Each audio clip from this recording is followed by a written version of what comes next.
Good afternoon or good evening, everyone. On behalf of the Center for Middle East Studies and Korbel School for International Studies, thank you very much for coming this evening. My name is Ahmed Abdrabou. I'm the Associate Director of the Center for Middle East Studies, and I'm also a teaching associate professor here at Korbel. And I'm going to be the moderator for today. Before we get started, I have a couple of announcements. The first one is at your seat, you should have little flyers like this one. This is for our coming event on October 16.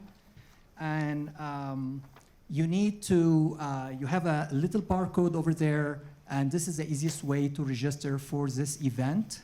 We're going to host two activists from the Middle East. One is from Palestine, and the other one is from Israel. They have a very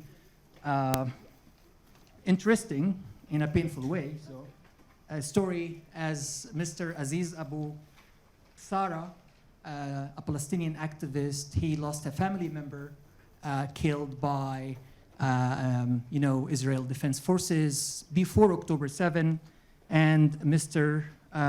Maoz Inon, an Israeli citizen and activist, and unfortunately he also lost a family member on October 7 last year. Both of them were actually blessed by Pope Francis a few weeks ago. As you can imagine, they became of a very high demand. However, we were able to get them to speak to us in person. So we're really looking forward. Seats are selling fast, so if you can just go to the barcode and register your name over there, and I'm sure it's going to be a very insightful event. Also, let me thank what I call the CMES, the Center for Middle East Studies family, because without them, this event could have never been done. I really want to thank Zaria, I guess she's maybe at the registration desk, Adzel, Micah, Reza, Connor, Elise, and Jake. Thank you very much for your very hard efforts to bring this event to hopefully success. Also, let me thank Professor Adam Ravner.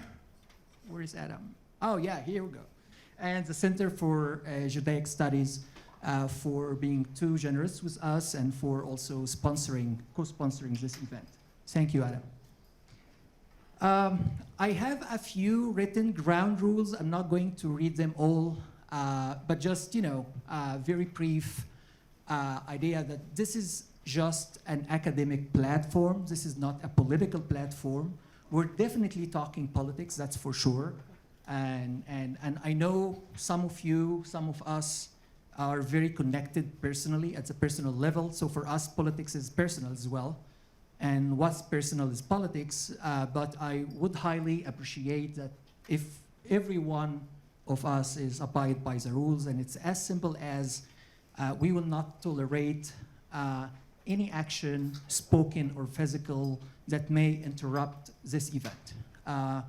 I will make sure that we will have at least 30 to 40 minutes for the Q&A. During that time, definitely, you can ask whatever questions you have in mind, and we will be very happy to answer you.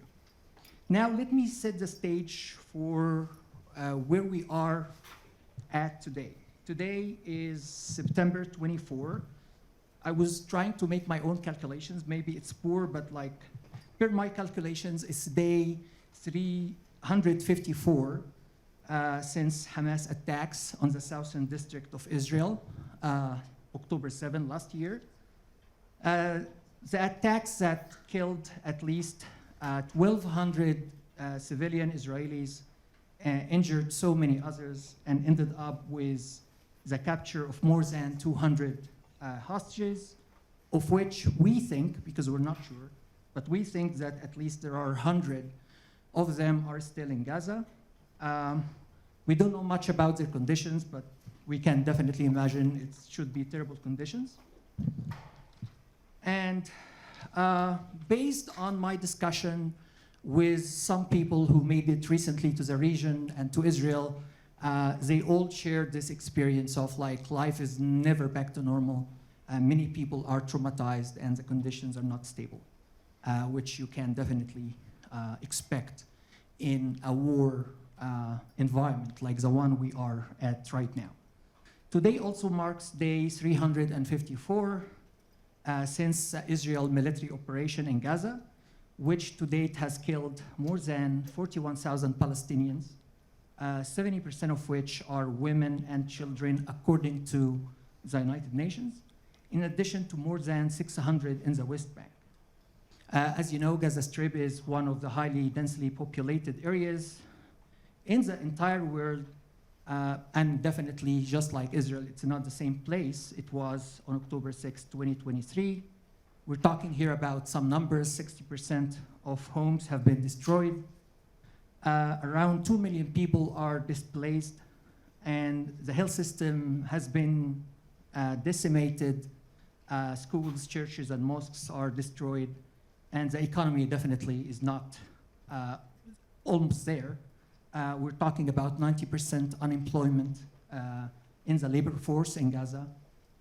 And the images of destruction and despair coming from Gaza remind us that these are not just numbers. Each casualty has a story, has potentials, dreams, and aspirations. According to United Nations report issued on May 11, May 2nd, I'm sorry, this year, in Gaza, we need till at least 2040, so like for 15 or 16 more years, just to rebuild the homes that are destroyed.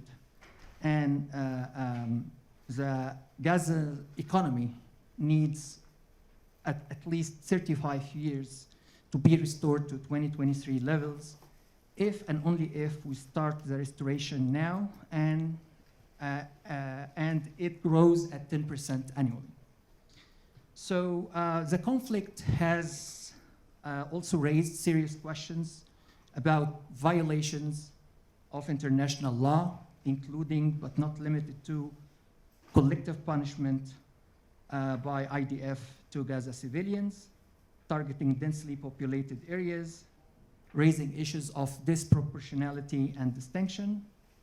And in my point of view, and this is only me, I guess the peak of that was not any killings or any strikes, but it was when Mr. Gilad Erdan, who is Israel ambassador to the United Nations, on May 11 this year, shredded a copy of the United Nations Charter to protest the General Assembly's decision to start the process of recognizing Palestine. On the other side, Hamas has also committed so many war crimes, starting from October 7, killing civilians, partygoers in cold blood, and also shooting at ambulances.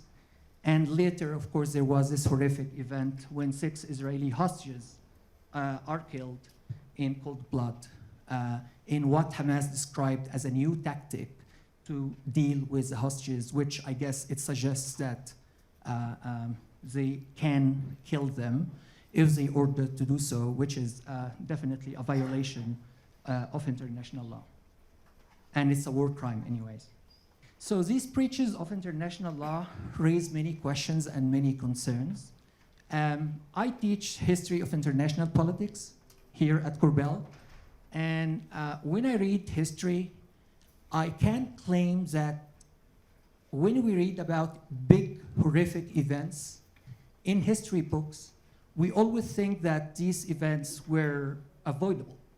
We always think that, you know, maybe decision makers back then were able to see what's coming, but maybe they didn't take care much of what's happening, and that's why, the event just occurred. The First World War, Second World War, the Holocaust, etc.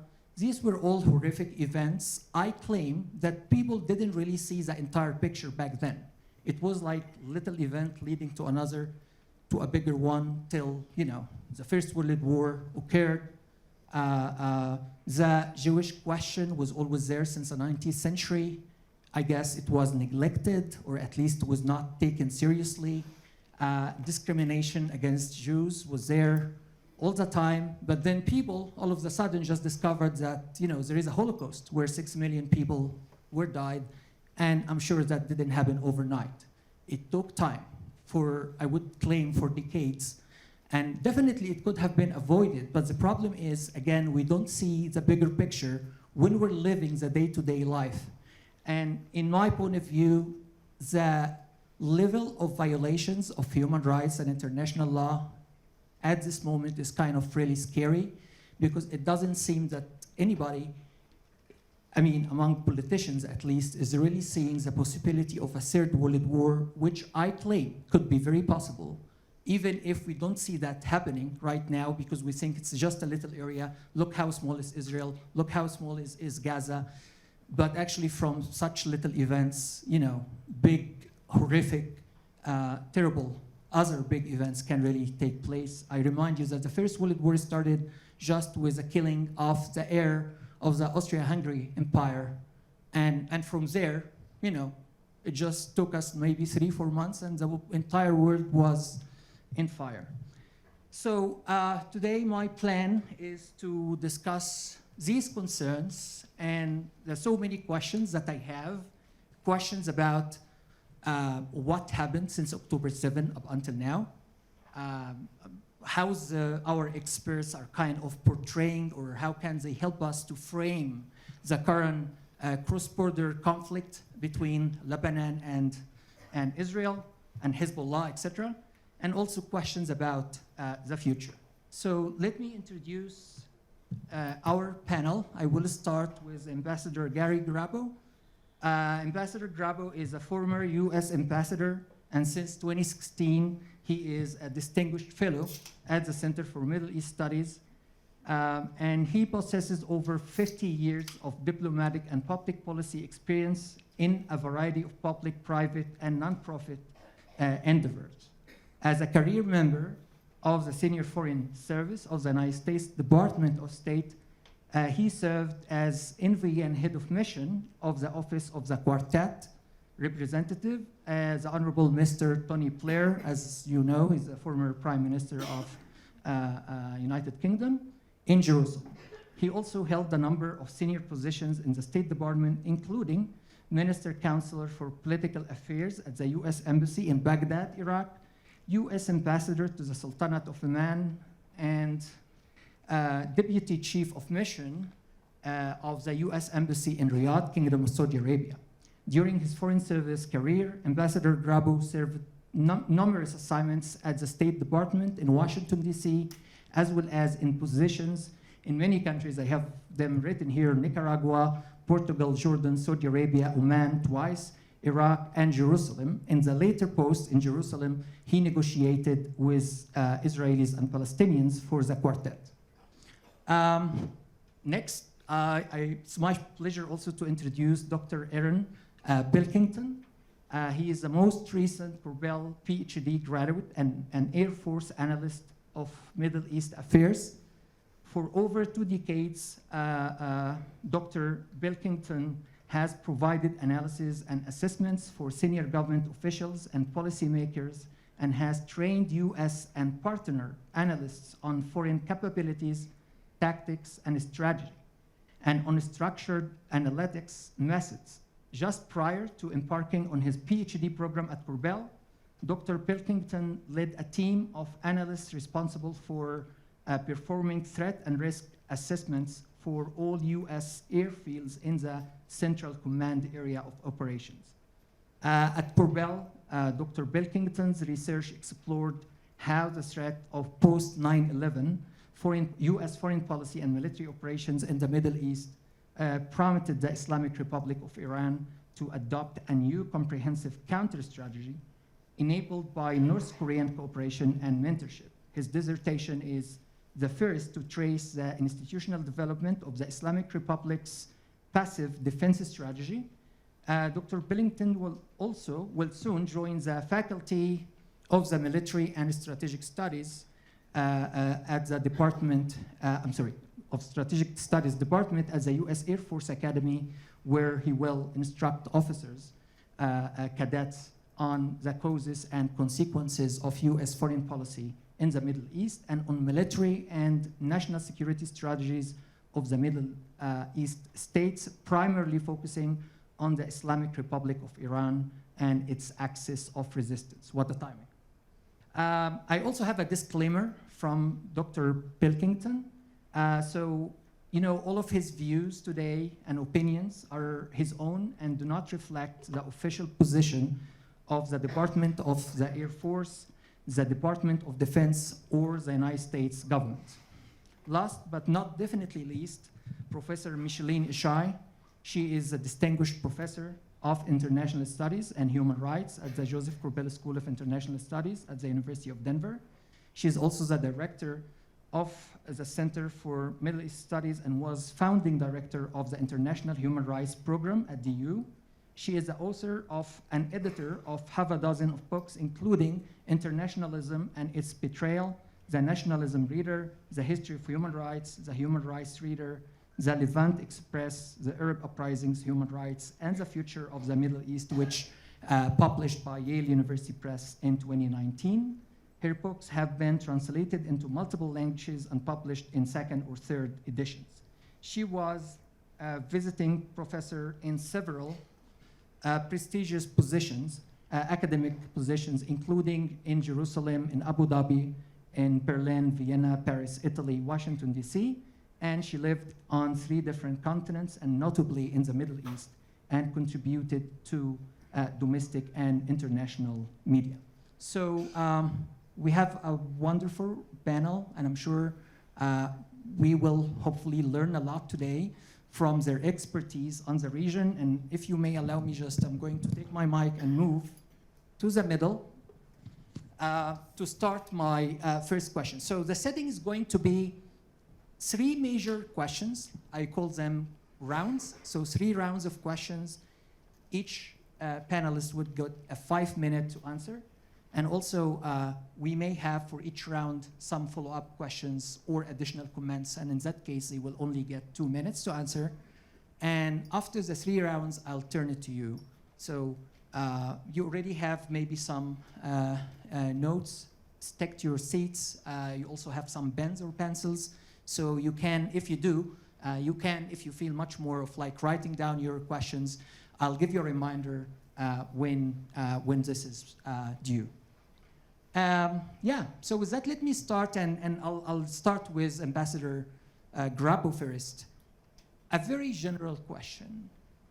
Almost 1 year since Hamas attacks on October 7, where are we at right now? Thank you very much for the introduction, Ahmed, and thanks to all of you for your interest in this very, very important issue. It was about 11 months ago, I think, when we gathered here for the first panel to look at this crisis in October 16th. October 16th, so probably a bit more than 11 months. And I think all the panelists at that time, Micheline participated as well as you and I, Ahmed. Aaron wasn't here. But we all agreed, that may have been one of the few points on which we agreed, that there was a real threat, real potential for escalation in this conflict. And that's exactly what has happened. It was almost predictable, given the various parties that were involved, the strong interests that they all have in this issue, and the difficulty of finding any common ground whatsoever. What has been extraordinary, I have found just in this past week, is how the center of gravity has shifted from Gaza to Lebanon. And this was the one thing I in particular feared most, because that was most likely to provoke not only a full-scale war between Israel and Hezbollah, which is orders of magnitude more serious than what we've seen in Gaza, but even a war between Israel and Iran. Now, things I have observed some surprises. I'm surprised that after the exchange of rockets and missiles and drones between Iran and Israel, that they haven't continued. Both sides seem to have walked up to the abyss and decided maybe we should take a step back, and they have. But that is not the case, clearly, in the case of Hezbollah. I'll get back to that, but I want to talk about the situation in Gaza because we have reached a point where it is highly unlikely, and administration sources, I haven't heard any official's name, which is not surprising. I wouldn't want to put my name on it, have said that we're not going to get an agreement between now and the election, which is very discouraging, particularly for diplomats who don't like walking away. They want to find a solution. But it seems that the two sides, Hamas in the person of Yahya Sinwar, the head of Hamas, and Bibi Netanyahu in Israel, are simply unwilling to agree to the proposals that have been put before them. Numerous proposals, including one that was unanimously endorsed by the UN Security Council. And that is unlikely to change. Moreover, we've seen a decline in the number of Israeli forces in Gaza. They don't need to, given the damage they have inflicted on Hamas. And it has been truly devastating. There is no chance for Hamas of defeating Israel. There was never any chance, and Hamas probably knew that. The hope and expectation of Sinwar is that the rest of the Middle East would be drawn into this conflict. And that's getting close to happening, and some people would say is already happening given what's going on in Lebanon. The reason being that if there's a wholesale conflict in the Middle East, attention turns away from him and Hamas in Gaza because that becomes a sideshow, truly. And it's all about Iran, and it's all about Hezbollah in southern Lebanon. The Israelis occupy two corridors, Netzarim, which is kind of in the middle of Gaza, just south of Gaza City, and then the Philadelphia corridor. They're not going to leave until some kind of solution is discovered. With respect, and so they're locked there. They're not moving, and Hamas is not moving. Very discouraging, most especially for the people of Gaza. On the other hand, things are only increasing in terms of the likelihood of an all-out war between Israel and Hezbollah. I see my time is running out. We can get into a greater discussion of that perhaps later. Yeah, we will come back to it, definitely. Yeah, let me turn it to Aaron. You were not with us last year on October 16, but like we had many expectations. Maybe some of them happened, some of them maybe didn't. But like you personally, as an expert on the region, what was your first reaction to October 7 attack? And also, how did you see events unfolded from October 7 up until now? Sure, thank you. I appreciate the opportunity to be here on the panel. I was here last year, but in the audience. Oh, so. Okay, I'm sorry. But okay, so it's sure. You're part of this. Many things have happened. The most important of which is that I graduated. Of course, of course, that is not the case. But so, if you're curious to know what I thought on October 8th, you can find my article in The Conversation called Israel-Hamas War, no matter who loses, Iran wins. And immediately when that attack occurred, my mind went to Iran, in part because of the bias which I have as an analyst of Middle East affairs. And I have been looking at what we lovingly call in the military the Iranian threat network for almost 2 decades now. But the fact of the matter is Iran is heavily involved in the events that occur, and to include the October 7th attack. So at the end of that article, I implied that there could be 3 potential outcomes. Excuse me, is that better? All right.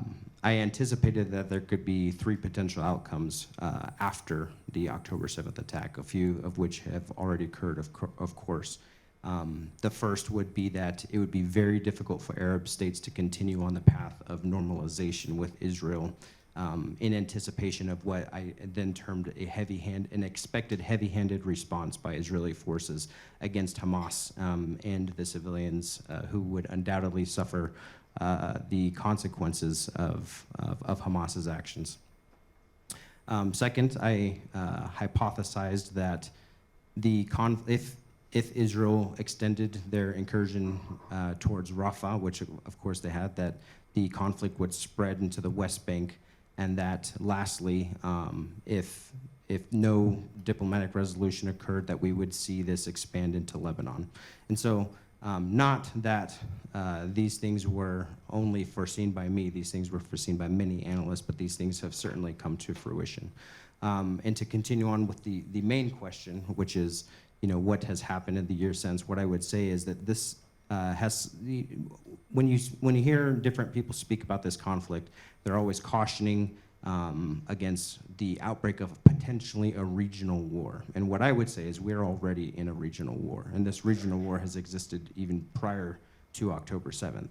Obviously, the October 7th attack kind of amplified and punctuated that fact, but in the years prior to the October 7th attack, Israel has been undertaking what a few astute analysts from the Federation for the Defense of Democracies, Mark Dubowitz amongst them, would call a mowing the lawn strategy, what I would call a whack-a-mole strategy, where every time Iran brings weapons or personnel closer to Israel, whether that be in Syria or Lebanon, they have reached out and touched them violently.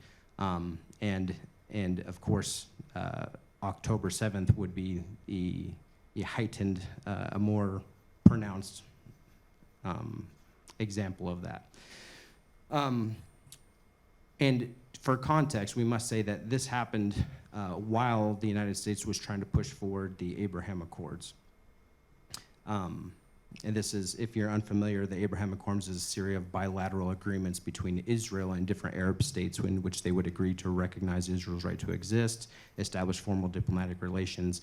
Ambassador Grappo could get into the details far better than I can, but the point is, many of you may remember our former director for the Center of Middle Eastern Studies, Nader Hashemi. When he was interviewed about this, he said that these agreements were doomed to fail because they fundamentally overlooked the Palestinian issue, and that issue would come roaring back in one way or another. And indeed, that occurred on October 7th. That was the Iranian-backed violent faction of the Palestinians saying, you can't ignore us, this won't go away. And so what else do you have now? In the weeks before October 7th, Mohammed bin Salman, the de facto ruler of Saudi Arabia, gave an exclusive interview with Fox News in which he said, we're weeks away from normalization with Israel. Every day we get closer. And then the October 7th attack occurs. And now what does he say? That there will be no discussions of normalization with Israel unless a two-state solution. So that is a new development. It's not as though they didn't support a two-state solution before, but those discussions are now reinvigorated, they're renewed, and they're back at the forefront. And of course, as Ambassador Grappo said, Hamas is no longer a viable force in Gaza. They're incoherent. And what I would say the implications for that, for my area of expertise, which is Iran, is that is a critical element in their axis of resistance that is no longer available to them. And so they will be cautious of that fact that Israel has the ability to significantly weaken its elements elsewhere as well. And as we see, Israel has shifted its attention to Lebanon now. Thank you. Maybe same question to Professor Ishay, but just one side note. Last year, October 16, you were the moderator. I was a panelist, and I guess I expected, and I guess we all agreed that it's going to be a long war. But to my surprise, only a few weeks later, we were able to approach a ceasefire. Let's call it a truce, whatever. So some Israeli hostages were returned back home. Some Palestinian prisoners were freed. But then ever since, we never had any other hope, even though we've been talking about a second ceasefire, but it doesn't seem to work. So my question is, again, in addition to the reflection on the last year, why a second agreement for ceasefire and hostages, prisoners exchange was not or is not possible? Okay, thank you so much, Ahmed. Great crowd. Really wonderful to see all of you again after this summer. Last year, I did host this event on October 16. We had a completely different title. The title was Israel, Crisis of Democracy. We were going to talk about something completely different because the hot thing that was happening in the Middle East before October 7 was the protest movement in Israel, which was on its 9th month. As you all remember, the Israeli government, Benjamin Netanyahu, had a government to the ultra-right, and protests were coming week after week, attempting to challenge the government attempt to shrink the Supreme Court, the influence of the Supreme Court, the judicial system. So this was going to be the topic of what we were going to speak about last year, and at the last moment we had to pivot, as we often do in the Middle East, and change completely the topic. But really that particular moment, I think it's important and to put in the equation of how we understand what's happening in the Middle East. I'm going to speak slightly a little bit on this and then move to your second question. So I'd written an article just at the time before October 7. It was called Israel's Golem, the Crisis of Democracy in Israel. And then I just knew that the Golem, that new monster that Israeli cabinet had become, was going to plant the seed of its own destruction. That in fact that there was a tension between the secular and the religious forces within Israel that was almost to the brink of sort of a civil war, not quite, but people were wondering. And that was concerning. But I also pointed at the time that people were not enough preoccupied with one of the things that my colleague here, Aaron, was saying, is that there was an explosive situations in the West Bank, and the protesters were losing a major opportunity is to develop common ground, not only with the Arab-Israeli parties, but also the Palestinians beyond the green lines. And to me, that was a forecast, maybe a dark prophecy of what was coming soon after, and that's October 7. The article was published on October 3rd, and unfortunately, that imminent crisis happened soon after. So, does it mean that the whole region was going to be in fire? Yes, of course, everything was latent, was brewing like a hot cauldron. We just didn't see it. It was sort of not on the surface, but it was there. And so, where are we today? Today, I mean, I'm not going to repeat all the facts that my eminent colleagues have just spoke about, because it would be redundant. But the result is that there is no ceasefire. There is no full-fledged hostage release, just partial one. There is, yes, Hamas has been severely crippled, but not sufficiently to declare victory for the Israeli government, and so they keep continuing. And now we have a new war. You call it a full war, Aaron, you're not wrong. And that is very problematic, scary for the whole regions of what comes next.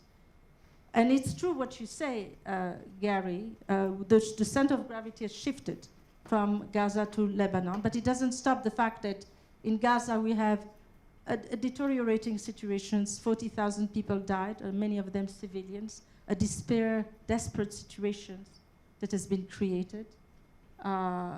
Sanitary conditions that have been deteriorated. The United Nations, the organizations have difficulty to bring their food and supplies.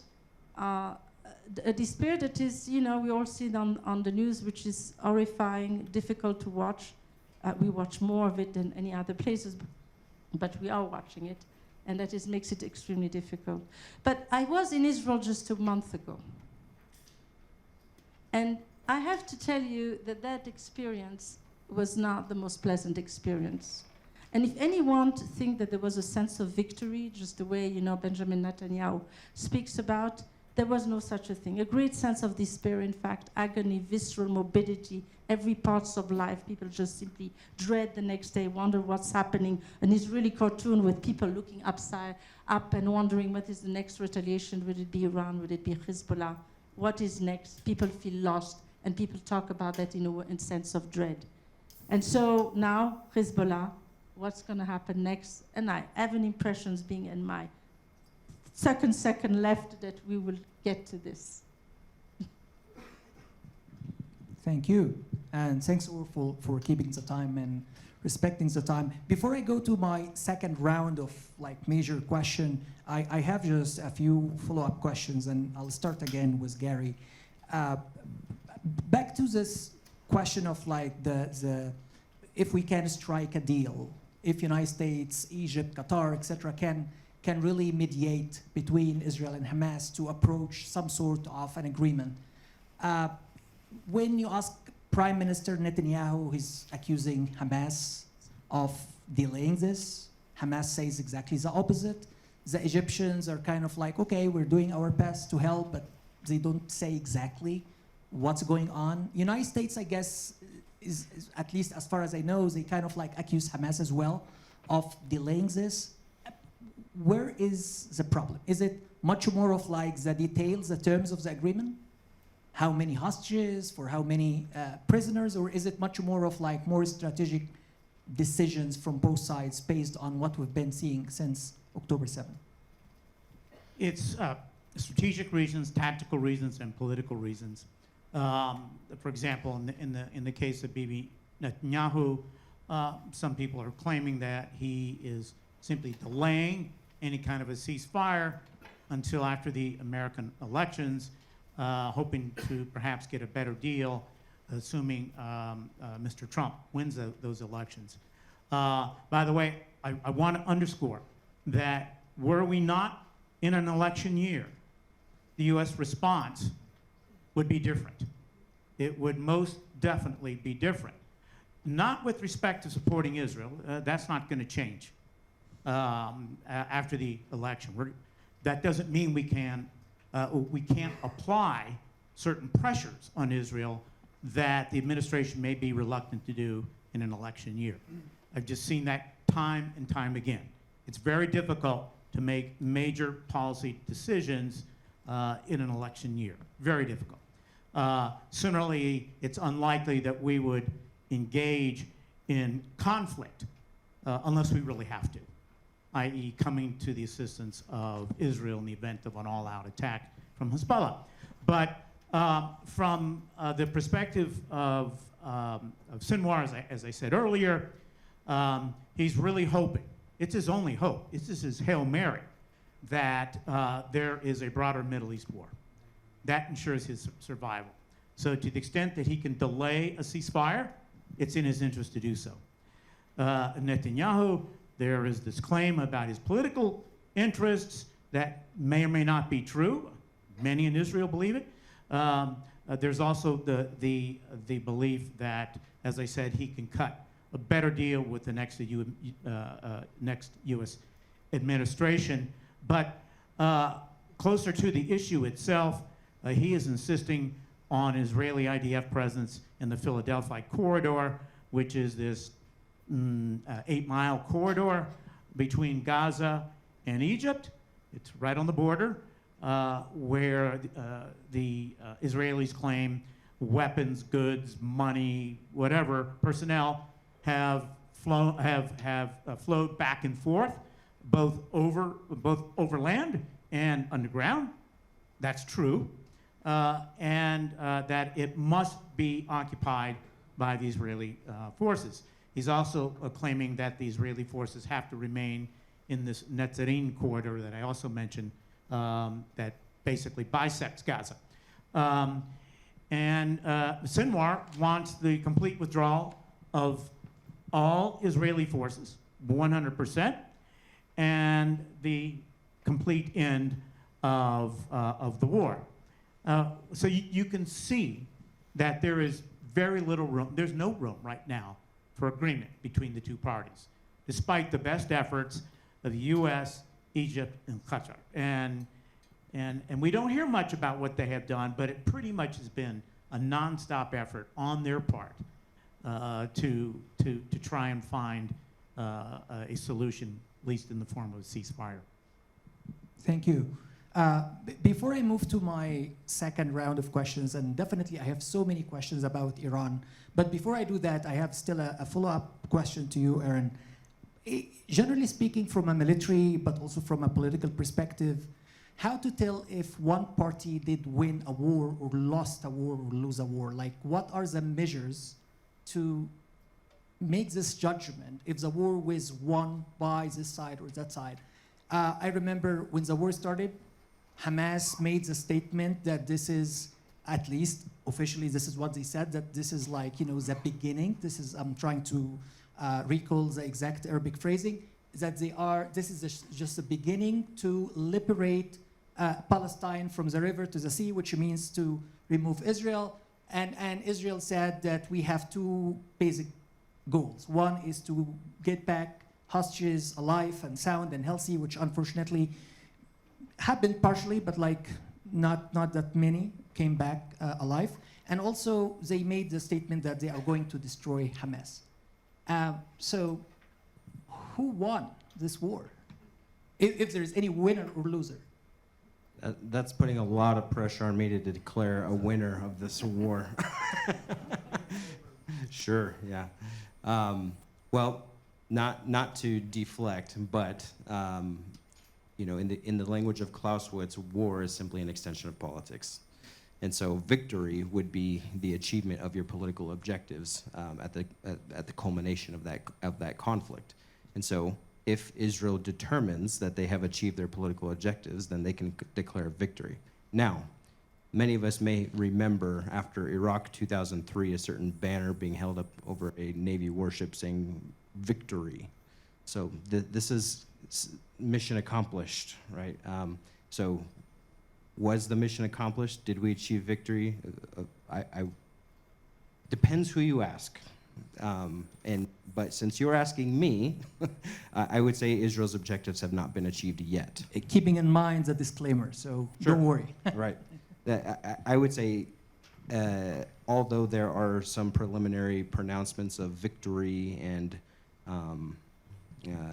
having achieved their political objectives, clearly that debate is still up in the air, because within Israel there are debates about whether or not they need to leave the certain contingent to establish that 8-mile corridor, and you know, so the main objectives, I would say, are probably achieved.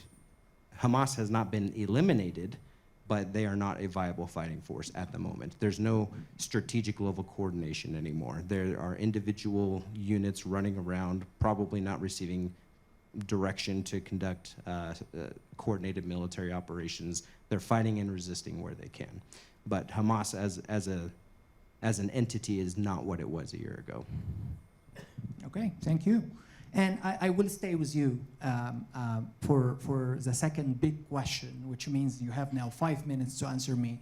And my question is specifically, I'll let you. My question is specifically on Iran this time. We witnessed a change in the leadership, in the political leadership in Iran. I fully understand that the president of Iran is not the most influential person. Maybe he's like the king of United Kingdom in terms of executive powers. We understand that power rests in the supreme leader. But still, it was a president who was, who knows, like, you know, killed, assassinated, was it an accident? We witnessed the change of the president.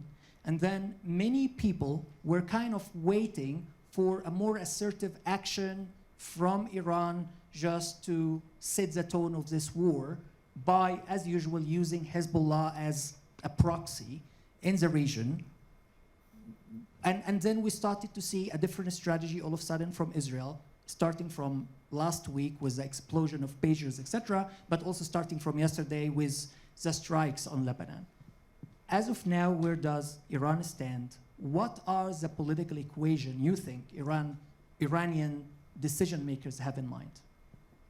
Sure. So first I'll comment on the change of the president from Ibrahim Raisi to Pezeshkian. If you've been following Iranian politics, there are many people hopeful with the election of Pezeshkian because he's been referred to as a so-called reformist. And there were some speculation that perhaps he could bring Iran back to the negotiating table and kind of soften their stance in international politics. But it's important to remember that Pezeshkian was permitted to run in the elections by the Guardian Council. So you can only be so reformist to be permitted to participate. And I would say, and I will look to our esteemed colleague Reza here in the front, if you have any questions, Reza is from Iran, very knowledgeable about domestic politics. But I would say there has been no noticeable shift in Iranian tone, tenor, or politics since Pezeshkian has assumed the presidency. In fact, if anything, the Iranian people are probably extremely disappointed. Okay, thanks, Reza. Making sure, because there was a lot of hope. He was the singular reformist candidate in the elections and won with tremendous popular support. And he's behaving very much the same way Ibrahim Raisi was behaving prior to his unexpected death. And I'm not going to entertain any hypotheses on whether that Understand. but yes. Remind me the second part of your question. Yeah, so my second part of my question is still like, what are the political calculations for Iranian decision makers as of now, given what started last week? Sure. I would say that their calculations actually have not changed that much. Iran wants to avoid direct conflict in as much as that is possible. Obviously, we have seen that change. On April 13th, they conducted what was called Operation True Promise in retaliation for the Israeli strike on the consular building within Syria. Obviously, they considered that an attack on their homeland, and they treated it as such. Now, what occurred on April 13th was Iran launched a salvo of 300 ballistic missiles, cruise missiles, and drones. And from the best that we can tell, that attack was extremely underwhelming. Very limited damage. Many of these munitions were intercepted by not only Israeli defenses, but US, British, French, Jordanian, Saudi air defense systems, whether those be ground-based or air-based. Now, Iran relies heavily on its axis of resistance and its what we call standoff weapons arsenal, ballistic missiles, cruise missiles, and drones, as a form of deterrence. They are trying to deter inimical action by threatening the use of these weapons. And if Iran uses these again and we find out that we can defend pretty well against them, that changes the calculus a little bit, and it changes Iran's own perception of its vulnerabilities. And so what I would say is that, especially since Ismail Haniyeh, the leader of Hamas, was assassinated in Tehran just a short time ago, everyone has been questioning when Iran is going to retaliate. Why haven't they retaliated? And I think there's many hypotheses for that, but I think certainly one of the considerations is, what if we attack again and we're unsuccessful again? What does that mean for our deterrence ability within the region? And so in terms of Iran's calculus, they are still relying upon their axis of resistance to both execute its regional strategy in terms of military warfare and to absorb the human and political costs of that warfare.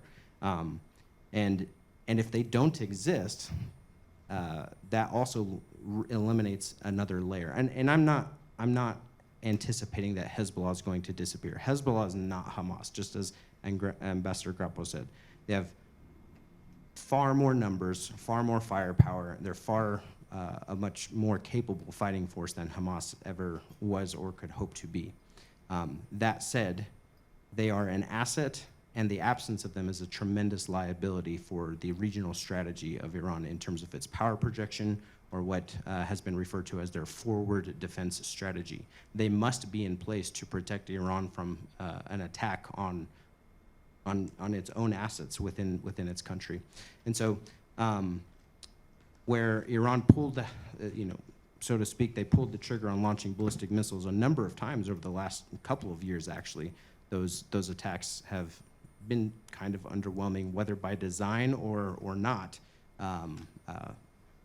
That I would say their calculus has changed slightly. They're going to be a little more careful, but okay. It's not me. That means I'm done. But they're going to continue to rely on these forces, for sure.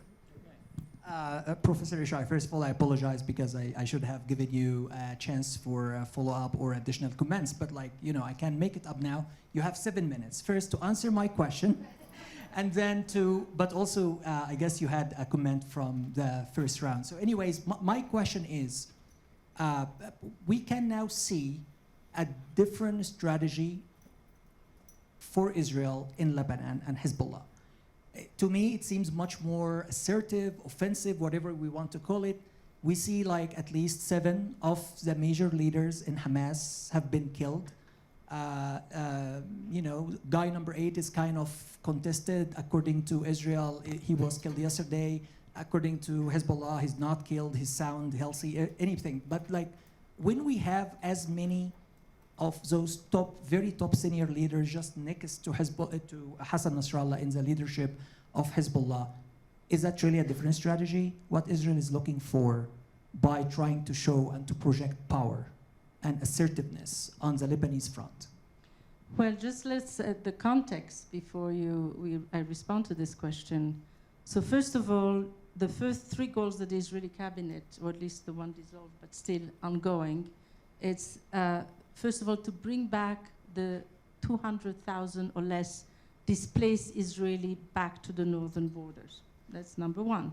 The second is the release of the hostage, and the third is the complete defeat of Hamas militant group. So, as I said at the beginning of my remark, the Israeli government did not succeed in any of those levels.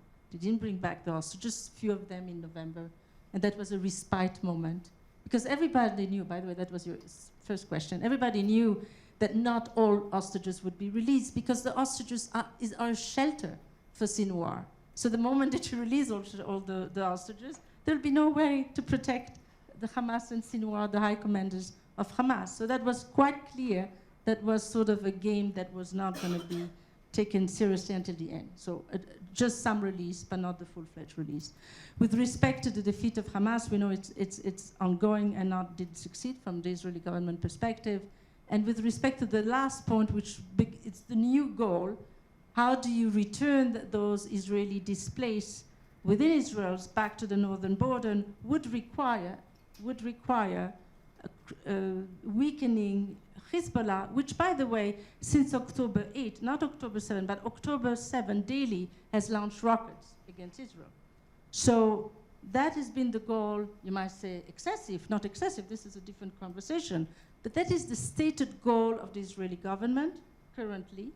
And the idea is that in order for those people to move back to the northern border, you need to weaken Hamas critically. So what they did is very much part of, military textbook, and I will probably defer later to both of you. But you first eliminate the communication that can exist between a group that is your enemy. And then second to that, you eliminate the top leaders of that group.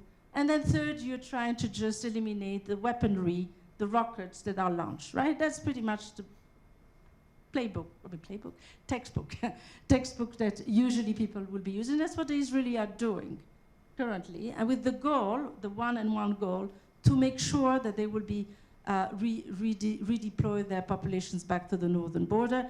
Even more than that, some are talking about even a corridor of 2 kilometers within the southern borders, or the northern border of Israel and the southern border of Lebanon as a way to create a security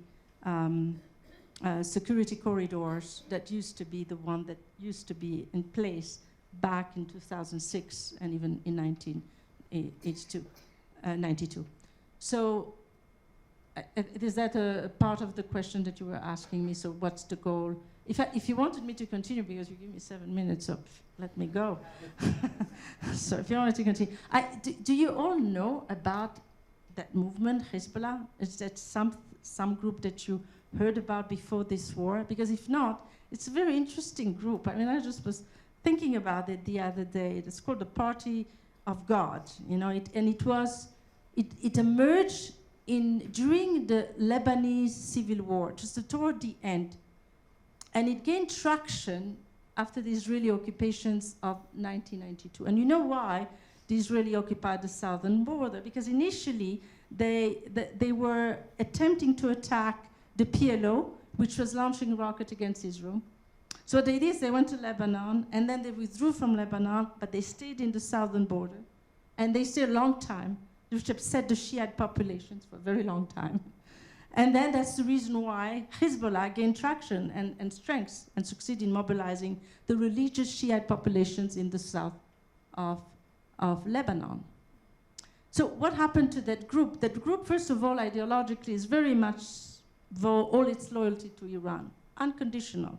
Takes its order from Iran, takes funding from Iran, gets some of its training from Iran. And you can just, compliment me after that if you wish.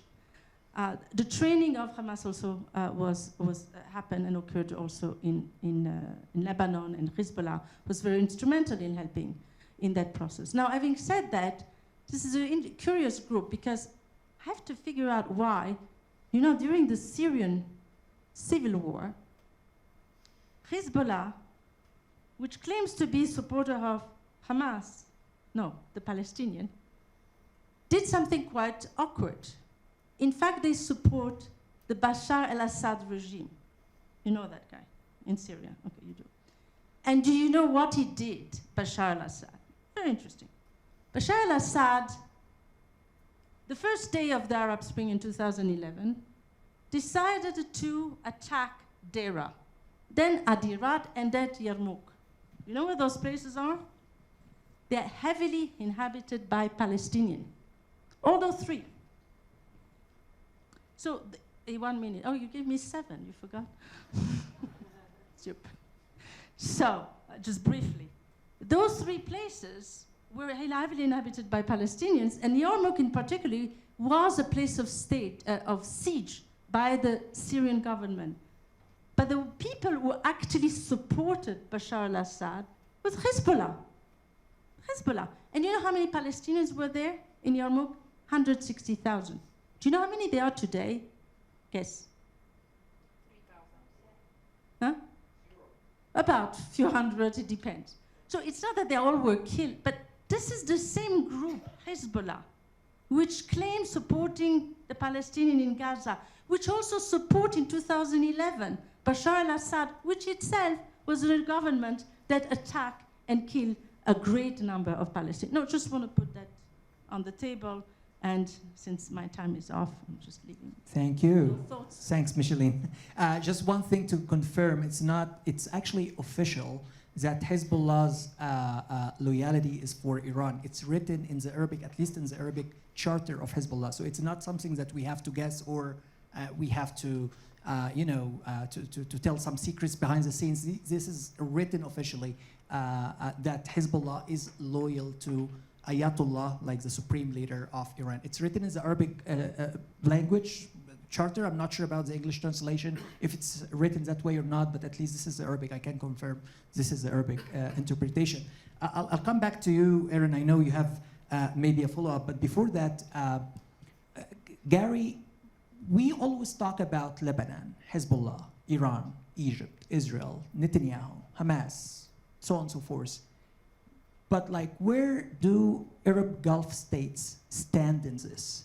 We understand that, okay, so they were very close, especially the Saudis, to strike a deal, normalize relations with Israel. That didn't happen because of October 7. Who knows if this will happen sometime soon or not? What are the calculations? And to be honest, my main focus here is on Qatar and Saudi Arabia. How do they really think regionally about this war and about the future of this region? Several things. First of all, extraordinary sympathy and support for the Palestinian people and the cause of the Palestinian people, i.e. obtaining their independent state. And whether Arab governments were supported or not, they would have to, because they know that that is the unanimous sentiment of the people in those countries. All the Gulf countries, in fact, probably fair to say, in all Arab countries, probably all Muslim countries. Number 2, there is absolutely no sympathy, certainly among the Gulf countries, for either Hamas or Hezbollah. They would love to see a day when neither one of those organizations existed. There's just no sympathy for any of them. So secretly, in their inter sanctums in the royal palaces, they want to see Hamas crushed. They would love to see Hezbollah crushed, although like Israel, they know that's a much taller task, much more difficult, because all of this would diminish the power, influence, and reach of Iran, which does pose a threat to all the Gulf states, every single one of them, even though over the last few years they have managed to repair their relations with Iran. They're now on a somewhat cordial level, but no one's hugging one another, other than in the photo ops.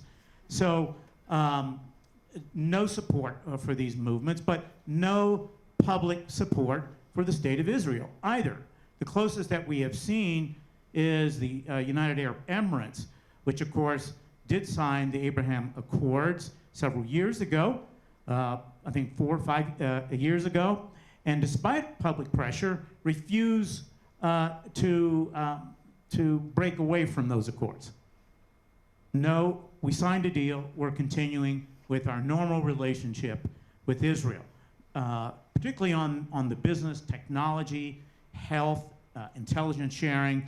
All of those are probably going extremely well. Maybe a little bit of a pullback on the business side just because it may be difficult for security reasons. So no pullback there. I haven't heard much from Bahrain, but they have not canceled their participation in the Abraham Accords either. And I don't think there's going to be any walking back. They all understand that Israel is there to stay, and they want to have a strong relationship going forward, hopefully in a time when you have peace in the region. As I think Aaron pointed out, the Crown Prince of Saudi Arabia changed his position with respect to normalization with Israel. And by the way, you can't talk about that without talking about the defense treaty that he wants to have with the United States. He wants to have a defense treaty with the United States comparable, but not exactly like the defense agreement we have with NATO or Japan or South Korea. He knows he can't get that. But he wants the kind of defense agreement that would probably have to go before the US Senate for ratification. And now's not the climate for that. Just not going to happen. Moreover, he has now thrown down a new challenge. Before, he was willing to sign a normalization agreement with Israel if Israel committed to the vision of 2 states. This is about where we were until about a week or 2 ago. And then within the last week or 2, the Crown Prince said, no, there must be 2 states. So basically, he's following in line with the sentiments of the people of Saudi Arabia and probably the sentiments of many people throughout the Gulf.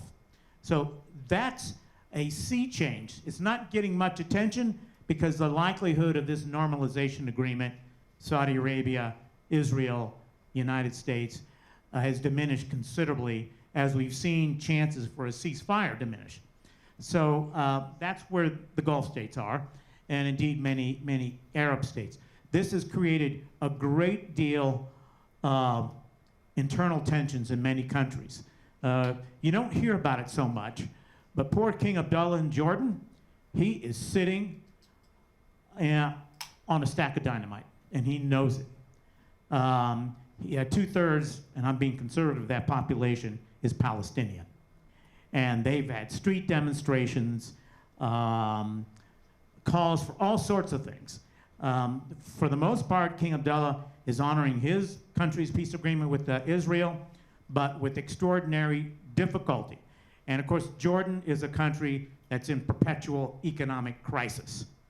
They are very dependent on foreign aid, most especially from the United States, so there's pressure on that end as well. And they also have all kinds of defense and intelligence ties with Israel, which they are keen to maintain. So lots of conflicting pressures on all of these countries. It's the Middle East. Ain't nothing simple. Gary, I will come back to you in a minute because I need to ask specifically about Qatar because I think that Qatari are different when it comes to Hamas relations so I'll come back to this, but Aaron, you had a follow-up or additional comments you want to make? Sure, and I'm going to go back in time just a little bit because Dr. Ishay touched upon something that is near and dear to my heart, which is extremely nerdy, but if you read my dissertation, you know what I'm talking about. But that's military strategy. And so she talked about the pagers exploding and cutting off communications and whatnot. And I can speak a little bit to what's going on to kind of contextualize this. And of course, as one does, you have to go back in history a little bit to talk about how that strategy developed. And I promise I'm getting to something about Iran. But U.S. warfighting strategy as observed in the Vietnam War was actually very poor. We performed extremely poor. Fast forward to 1991, and you have the 1991 Gulf invasion of Iraq, and we performed extremely well. Well, what happened? There was a new innovation in military strategy, which is now known as the centers of gravity concept, or the modern warfare strategy, and is innovated by an Air Force colonel named John Warden. And his name is all over Iranian military strategy manuals and tactics manuals. The objective of this strategy, as with any strategy, and Clausewitz would say this, is to instill strategic paralysis within a warfighting command and control system. And the way you do that is by isolating fielded forces from their national command authorities. This was performed extremely effectively in Iraq in 1991 and Iraq in 2003, which explains the difference between a long, prolonged war in Vietnam or the Iran-Iraq War, and then fast forward to 1991 and 2003, and you have wars. The bulk of the fighting, this is before it devolved into counterinsurgency, but the conventional war lasted a matter of weeks. So, and the reason I bring that up is because Iran was privy and had front row seats 2 times to when the United States implemented this strategy against its primary adversary, Iraq, twice. They fought with Iraq for 8 years, and then they see the United States show up and they dismantle them in a matter of weeks. That's going to cause some concern, especially when Iran is lumped in with the Axis of Evil speech of 2002. They implemented a counter strategy which is designed to mitigate the effects of the U.S. warfighting strategy. And the very first place where the strategy was showcased was Lebanon with Hezbollah in 2006. Hezbollah demonstrated an ability to operate as autonomous units even when they were severed from their national command authorities, and they constructed a complex network of underground facilities to complicate intelligence and collection and targeting. So Israel is re-implementing this strategy in a very proactive manner, and we'll see how it plays out. Thank you. Micheline, before asking Gary about Qatar, I know that you also have enough, you already spend enough time in the United Arab Emirates, and I'm sure you're an expert also on the Emirati policy. Emirates is a little bit different from Saudi Arabia because they did sign a peace agreement or normalization with Israel. How do you think about the future of this normalization given what's going on right now? Well, I will disagree with my colleague on my left, Gary, on one issue. I think that there is the politics, the rhetorics that is on the media and what people have to say and what's happening behind the corridor of power. So when Mohammed bin Salman or bin Zayed say they are critical of Israeli politics, they are. They don't want to wish and see the level of escalations and violence that is existing. But worse for them is Iran expanding its influence in the region, and worse for them is actually to see the strengthening of the axis of resistance and the Iranian influence. So I do not completely buy into what the Emirati, Mohammed bin Zayed, is saying, nor the Saudi leader. I really think that they're playing a double game here. On the one hand, pleasing the audience, which is closer to the Palestinian cause, and trying from a more of a realpolitik standpoint, if I can use that word, to just simply hope that Hamas is dismantled fast, that Hezbollah is crippled enough not to wanting to send new rockets, and then to start reconstructing Gaza. I really think that that's where they want to be at this point in time. It's not arriving fast enough, but I have the impression it's just the interest of the Gulf country to put an end to any form of Iranian influence in Gaza and certainly weaken its influence in Lebanon. Okay. Back to you, Gary. And if you have time, please comment on Qatar as well, because one can tell, reading and following the news, that Al Jazeera, which is main platform is in Qatar, is covering the war totally different from, let's say, the way Al Arabiya, which is more of like Emirati, Saudi version, is covering the war. Okay, I'll do Qatar simply because you asked. And Qatar plays a unique role. I don't know any country in the world that does this. This is a very, very tiny country, barely 100,000 Qataris, but it has the highest GDP per capita by far. Nobody's even close. Luxembourg. Luxembourg does not have what Qatar has. They sit on the largest gas field in the world. So, and they serve such a handful of people. It's a perfect cradle-to-grave society. They will take care of everything, including if you need a marriage partner. So, but they're very tiny. They can't defend themselves. So they very wisely forged a strong relationship with the United States. They play host to the largest U.S. air base in the Middle East. For all I know, it may be the largest outside the United States. It's enormous. It takes most U.S. Air Force aircraft, I think. I don't know about the B-2, but we probably wouldn't fly the B-2 there. And of course, with that kind of military, U.S. military presence, well, you're probably not going to mess with Qatar. But it gives them carte blanche to do a lot of other things. So they played host to the Taliban, to Hamas, to Hezbollah. I don't know about Islamic State and Al-Qaeda. That may be going too far. Probably not, but who knows?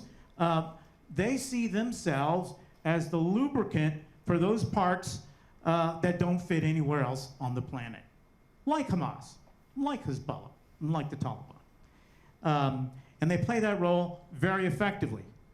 And by the way, as much as the United States does not like those countries, we don't mind that role, because sometimes we have to communicate with those organizations, and Qatar provides a good medium. And don't forget, Qatar hosted the negotiations that the Trump administration conducted under then Secretary of State Pompeo with the Taliban in Doha. So yes, it's a unique role, and it begs the question, what happens after this conflict is over? A lot of people are asking that question, I'm sure, within the Royal Palace of Qatar. They're asking that same question. Can we continue to play this role? I'll come back to Luxembourg, but before I do, Anytime. and before we start the third and last round of main questions and follow-up questions, maybe this is now the time, if you already have a question in mind, kindly use a note that hopefully somewhere close to you with a pen or a pencil, and just, maybe you raise your hand up, and we have some colleagues who will try to help in collecting the questions. If you don't have yet a question in mind, since we're still going for another round, that's fine. So yeah, let me start. My third question is mainly about back to Palestine and the future. Many Arabs, and let me represent this side, many Arabs would say we are overlooked in a way. Because of many reasons, like more than 40,000, okay, I know that this is a combination of civilians and military or fighters, and people have different ideas and different estimations, but we have 41,000, at least 70% of them are women and children killed in Gaza. We have now a few hundred, maybe as far as I know, 600 killed in Lebanon. And then the question of Palestine in terms of having a state or some sort of existence with identity, citizenship, etc., is no longer on any kind of agenda. Everyone is talking now about the future of the Likud party, the future of the war cabinet, maybe the hostage deal, etc. And some Arabs, and I allow me to voice them, some Arabs would say, it's not a fair game for us. It's not a fair game for Palestinians. And when can we have a state? So within this context and the feelings of some people that they are neglected or somehow not given enough attention by United States and other superpowers, given also, and I'm sorry to repeat that, I already mentioned it in my opening remarks, but for me it's really a big deal when the official, the current ambassador of Israel in the United Nations just shred the charter of the United Nations. I mean, I don't take that easy because it means a lot to me. He's not an oppositional figure, he's not an activist, he's actually an ambassador, and he did that inside the General Assembly. So just to come to my question, how do you think about the future, and I'll start from you, Micheline, how do you think about the future of Palestinian state? Or the future of coexistence in general, whether that's a one-state solution, two-state solution, a confederate, some sort of government. Where do you think the Palestinians are going to in the future after the conflict or as the conflict is going? Do I have 10 minutes? Okay. Only 5. All right. You know, it's interesting. The Israeli Minister of Defense, Moshe Dayan, and then later on, Henry Kissinger used to say that Israel never have really a foreign policy. They only have a policy of defense, which it was said a while ago, but it's still true today. You can say that there's never been a real clear policy for what to do in a way that is viable, although there was an Oslo agreement. But going back to what can be done today, I just love it, 5 minutes. So I think that the 3 scenarios that are out there, none of them are really conclusive or very attractive. But still, I will just enumerate them, list them. The first one is don't do anything. Nothing. Just keep going. The Israeli army pulls out, and then they keep intervening when necessary. But that solution is really not a good solution, as we know, because it provides a lot of strength to the hardliners in the Israeli government who really want to occupy ultimately Gaza, at least that's the ideology, and even displace the Palestinian population. This will be at a great risk even for the Israeli who serve at the army and do not wish to be an occupying army because it's very costly. It's extremely costly. Think about it, 300,000 reservists are mobilized in Israel. Do you think that that's an easy issue to do? No, they don't want to do that. Second, there's a terrible, terrible metaphor. I think you used it, and I'm going to bring it back. It's the mow the lawn strategy. God, repugnant metaphor. Anyway, it's one that the Israeli used to talk about conflict management, but not conflict resolution. And by that, they meant, you know, when the Palestinians are getting very upset, the weeds grow, then they will hit back, and they will mow the lawn, and then there will be a period of respite. And after that period of respite, when they grow again, there'll be another one. But given the status quo ante, we know that that didn't work. Certainly October 7 was the exact expression that that does not work. All right. So that not working. Push that on the sideline. Third, very strong forces among Israeli protesters to push for a ceasefire. They are echoed in many parts of the world which want to see an end of the war. And there is, of course, an issue about that.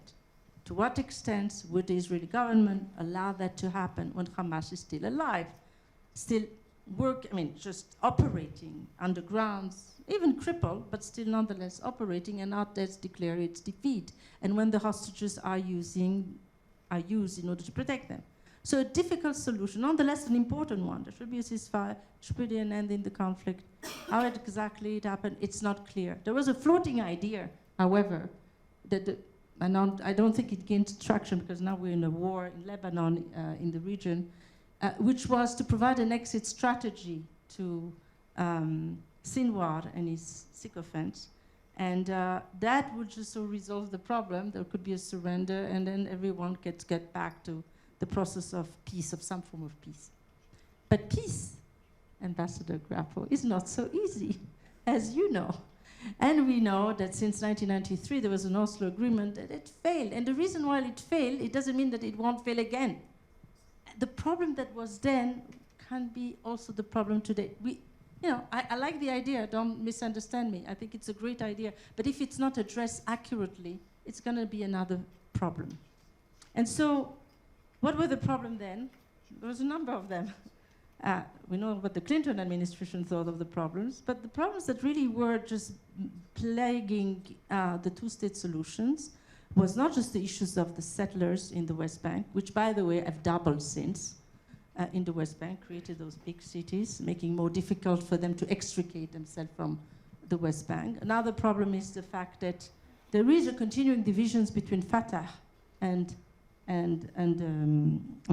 whatever existing under Hamas. A great divisions. There is no Palestinian governments, as we know.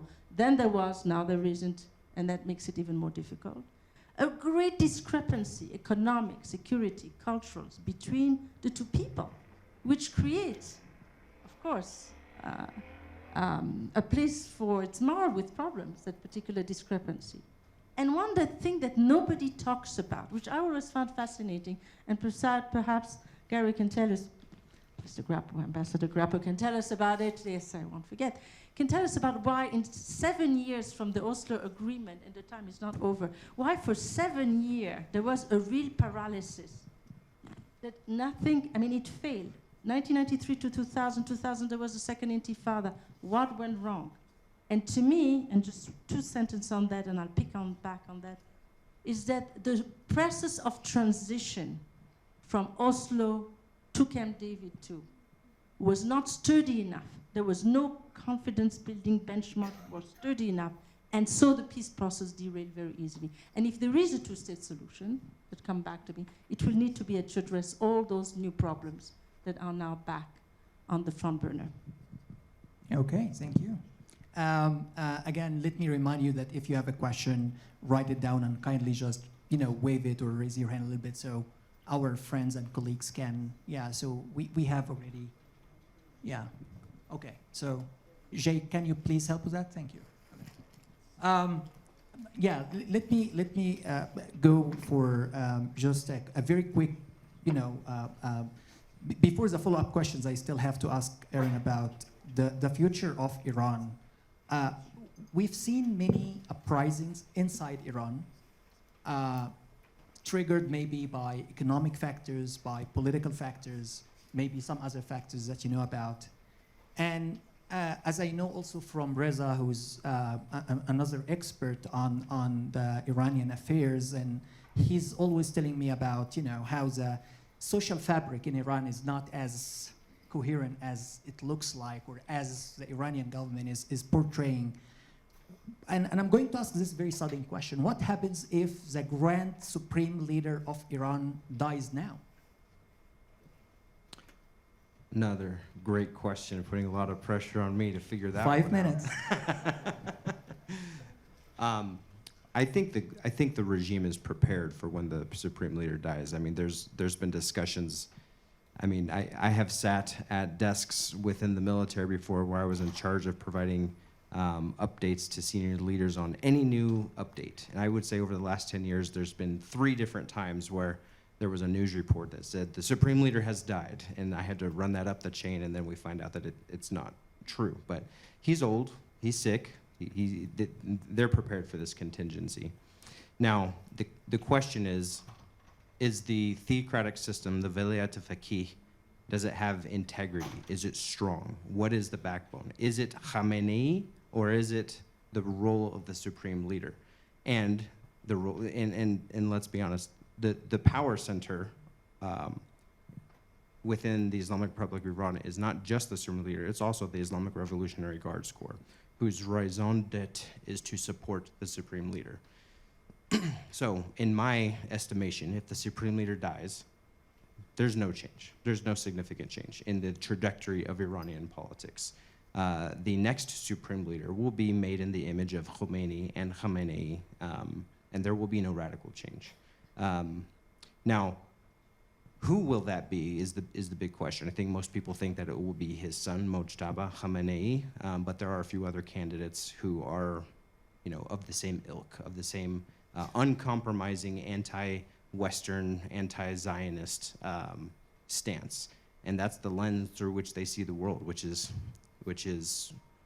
we have a charter to rid the world of Western imposed imperialism and immorality, and the ends justify the means, both domestically and abroad. So yeah, to answer that question, I don't see a significant shift in the trajectory of Iranian politics, even if the supreme leader died in this instant. Let me, since you still have 2 minutes on the clock here, let me ask one more final question to you. What if Israel, which we're not sure, of course, but there have been some speculation since yesterday that there can be an Israeli ground operation in the northern part of Israel, I mean southern border of Lebanon. Do you think maybe this is a time when maybe Iran is going to retaliate? If Israel invade, whatever the term is, had a military operation in the southern part of Lebanon? Is that enough trigger for the supreme leader? If you mean along the similar to what they did on April 13th? Yeah, not 1982, but much more of like a military operation where you have some ground, forces. Is your question about what Israel's doing or what Iran will do? No, my question is what can be the Iranian reaction should Israel execute a military operation, ground military operation in the southern part of Lebanon? I think we'll see a bit more of the same. And by that, what I mean is you will see a lot more standoff munitions flying towards Israel from Iraq, from Yemen, from the Houthis, from Syria with whatever embedded assets they have there. I think for the time being, Iran is going to be extremely hesitant to launch its own attack against Israel, unless they thought that this would cripple Israel.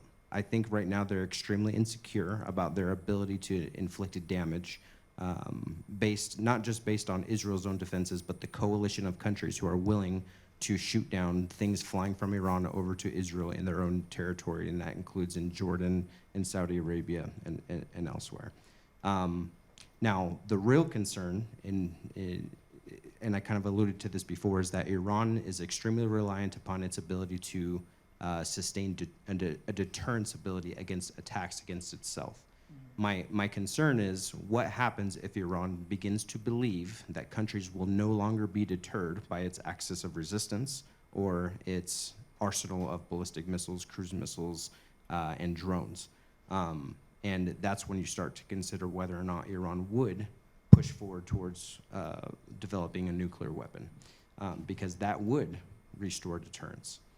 I'm not predicting that that's what's going to occur. What I'm saying is that is a significant possibility, considering Iran's own evaluation of its vulnerability, considering the deterrent effect of its proxy forces and its ballistic missile, cruise missile arsenal. And how much time? I'm over. Okay, that's it. Thank you. I'm sorry, I added another question that I didn't plan to ask, but since you already saved some time.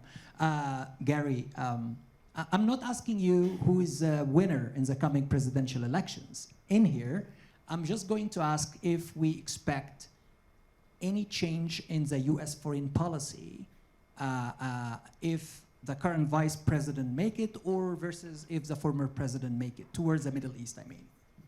Yes. Oh, okay, thank you. Every new president has, up to now, his own foreign policy. And whether it's Vice President Harris or former President Trump, you will see a different foreign policy. I can guarantee it. Will it be significantly different? Well, it depends on which one. With respect to Iran, no. And by the way, Iran, on one point, I will give Iran credit. They have ensured that they are not an issue in this election. In 2016 and 2020, they were a pretty significant issue, and I don't think they enjoyed being in the American political hot seat. And so this time, and it may explain why Pezeshkian has taken a low profile and even intimated that he might be willing to open up nuclear talks with the United States. I don't necessarily believe it, but they want to lower that temperature and keep Iran out of the American election. And has anybody ever heard? If you have, it's just pro forma. So no, there will not be a huge change if it's Vice President Harris, but there will be one. Our policy on support of the State of Israel, that's pretty ironclad. Moreover, the president is not the only decider when it comes to that. Congress has lots of influence. Any president can tell you that, and especially on this issue. So it would be very, very difficult to turn up the heat on Israel. Politically possible, but if you're talking about withholding munitions, very, very doubtful. And if so, only temporarily. It's just not politically practicable. Moreover, polls show that the majority of Americans still support the State of Israel and our willingness to come to Israel's defense. So for that reason, not a huge sea change, but tone, tenor, and so forth, yes.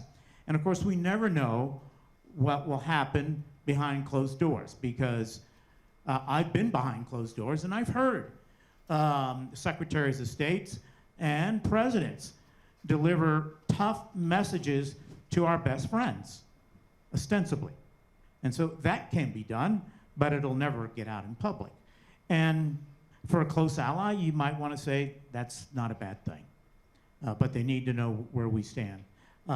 So I'm going to be following this very, very carefully, but I've been disappointed in the fact that foreign policy in general has not been an issue at all in this election, and that's disturbing.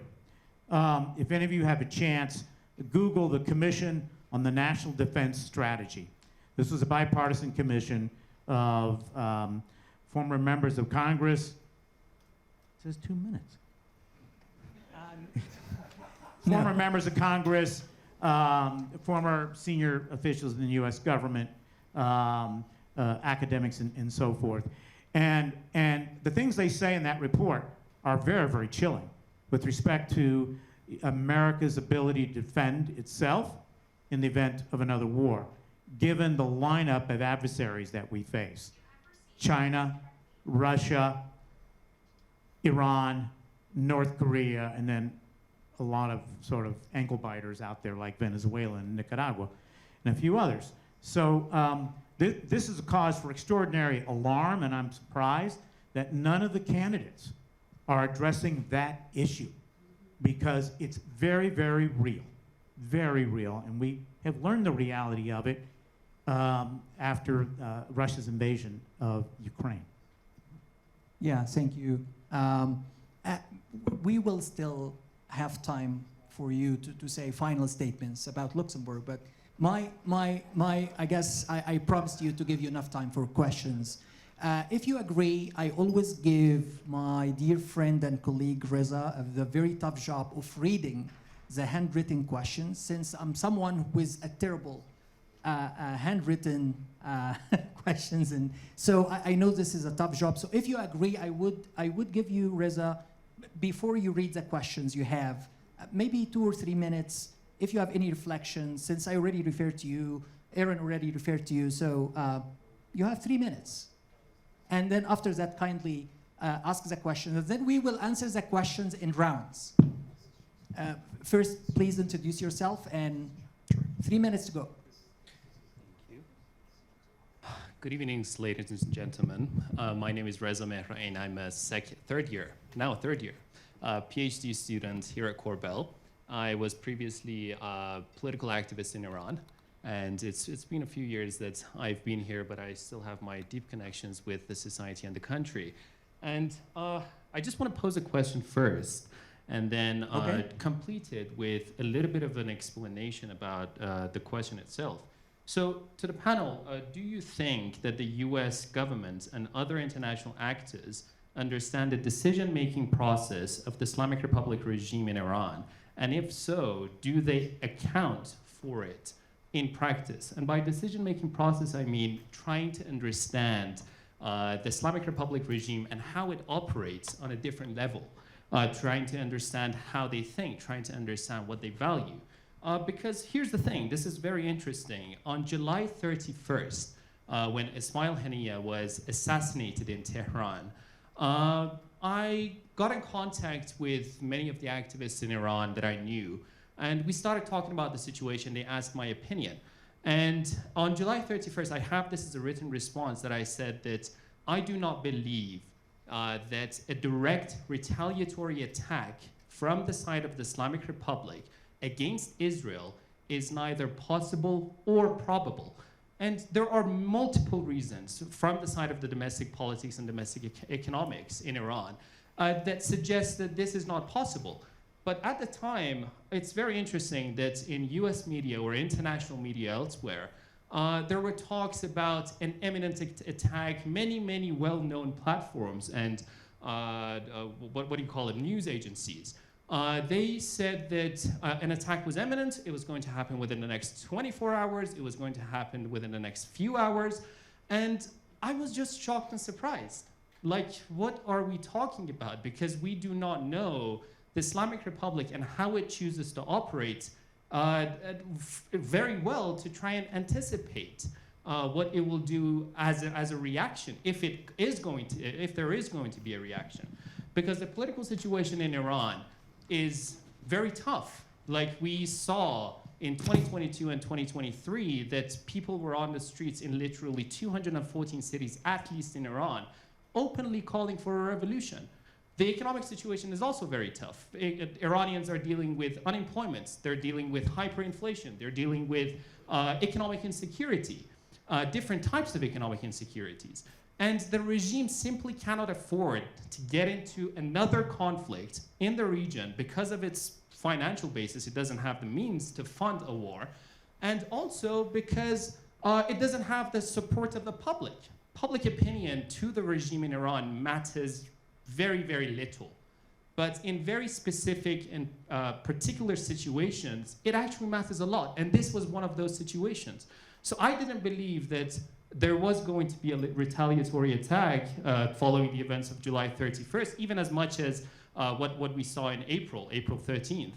But I just wanted to see, do you believe that the US government and other international actors actually understand the decision-making process of the regime? And if so, how do they practice it?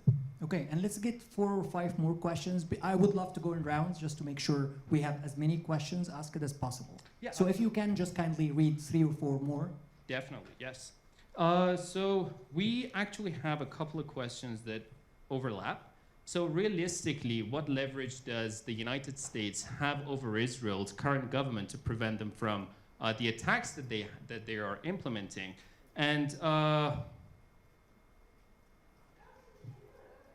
And from the other side, is there a way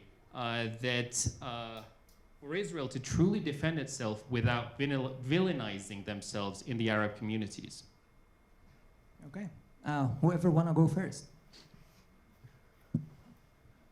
To answer Reza's question, I think the U.S. government, this is with respect to our understanding of the decision-making process within Iran itself, I think they have a good understanding because we don't have the kind of collection ability in Iran that we have in a number of other countries, but it's still pretty good.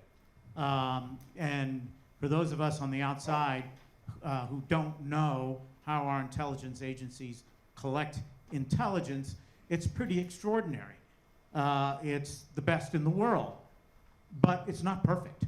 We're not going to be able to predict every decision, and we've seen that in the past. But we have about as good as understanding as one can have for being on the outside, looking in. In terms of leverage over Israel, Israel views itself in a war for its existence. You're not going to be able, we are not going to be able to talk Israel out of defending itself. No one would be able to talk us out of defending ourselves. In fact, our best friends couldn't talk us out of invading Iraq when Iraq presented no threat to the United States. So in the case, it's just not, I won't say it's a good question. We do have leverage over Israel, but we have to be careful in how we use it because, well, we do sympathize with Israel and we acknowledge the threat that they're under right now. They're facing, as General Gallant said, a 7-front war. And this is not something that they can actually do without the United States. And that does give us some leverage. They do have to listen. But in the case of Hezbollah, if you're talking about reining in Israel in going after Hezbollah, I don't think there's much of a chance of that right now because they see that as truly an existential threat and also a political issue given the fact that, well, Micheline, you said 200,000. I never heard that number before. I've heard around 70,000 Israeli residents in the north have had to evacuate their homes. They want to move back, understandably. By the way, there are 100,000 Lebanese who would love to move back to their homes in southern Lebanon, but cannot.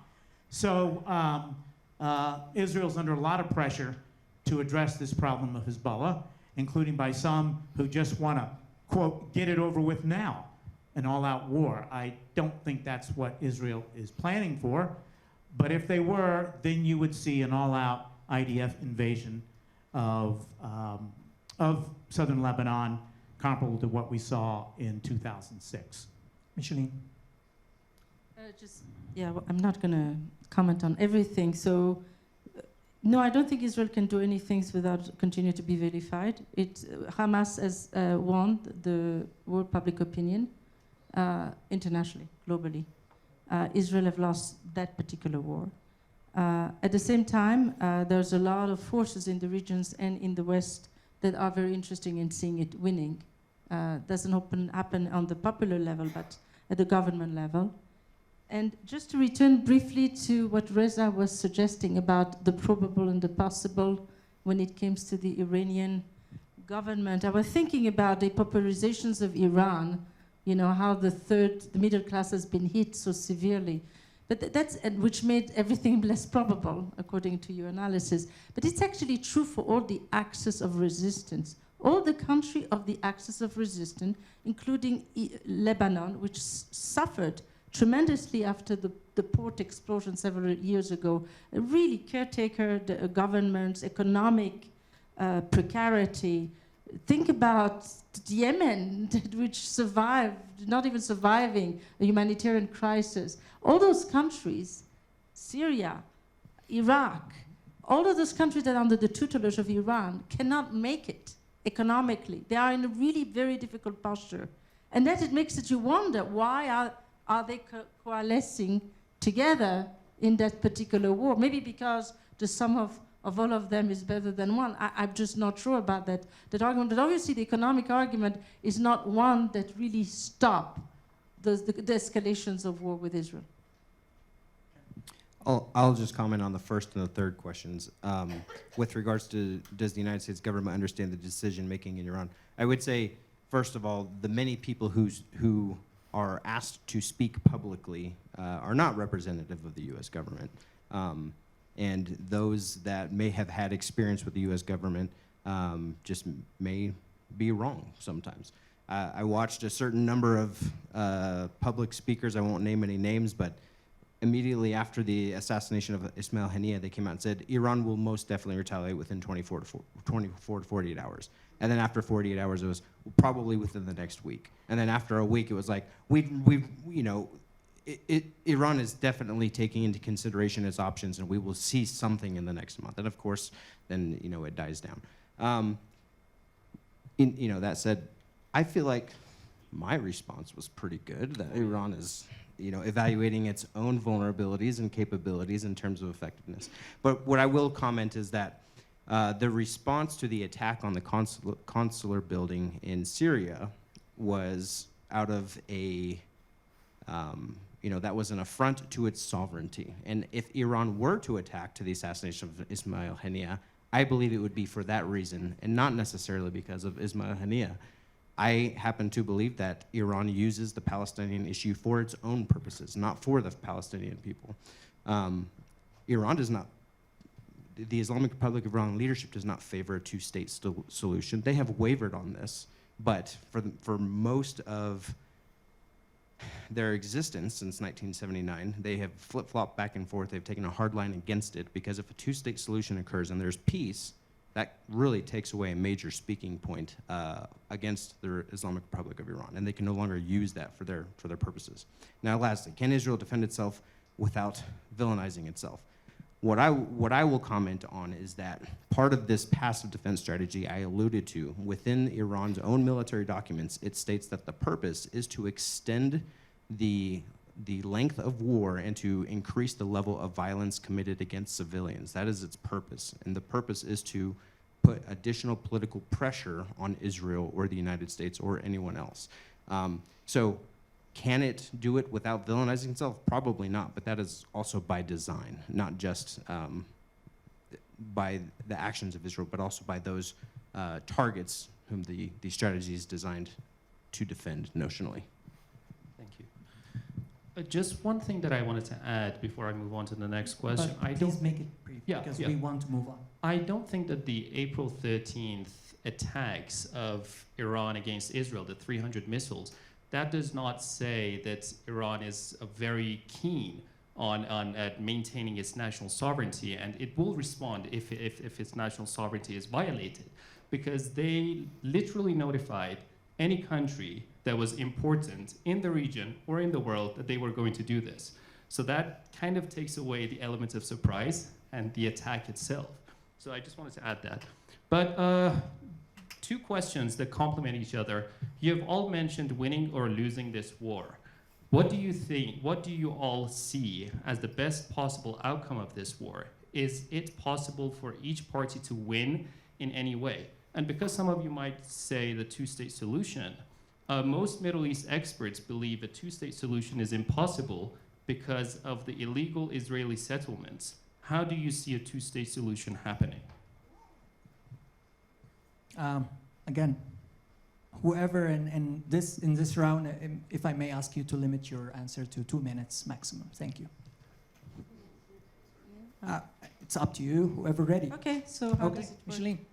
Well, I listed several problems. Okay, step one. Okay, here I'm at the cabinet.